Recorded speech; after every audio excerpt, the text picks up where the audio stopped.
Ayan, yung aking niluluto na siomai. Kumukulo na siya. Ayan.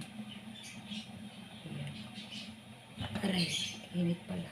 Ayan na siya, oh. Mini siopaw. Hindi ko alam kung pwede nito. Pwede na siguro ito. Sabay, luto naman ito dati.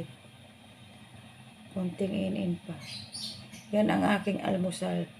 Bukas naman lulutuin ko ang siomai. Hindi ko pwedeng sabay-sabayan kasi pag sinabay kong niluto yan, sabay ko din kainin. Medyo lumalaki na ang tiyan ko, kaya bawas-bawas mo na kain. Isa-isa lang. Tapos, next day naman, yung pansit canton. Tapos, next day naman, yung boche. Pero mamaya, lulutuin ko na yung boche lahat. Half cook lang para ilagay ko na lang sa ref. Kasi para hindi siya magdikit-dikit. Para pag gusto kong kumain, magluluto na lang ng patatlo-tatlo, paapat-apat, ganun. Ready to cook na.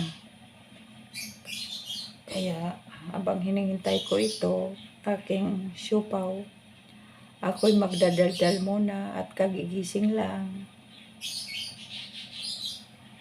Ayan.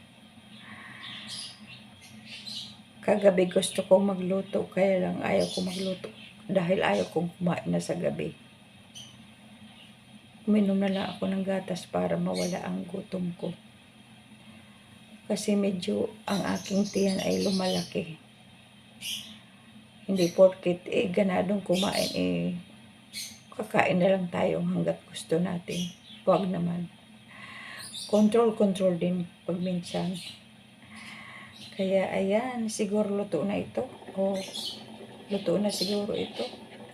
Ayan, bye-bye guys. Thank you for watching. Good morning. Happy weekend.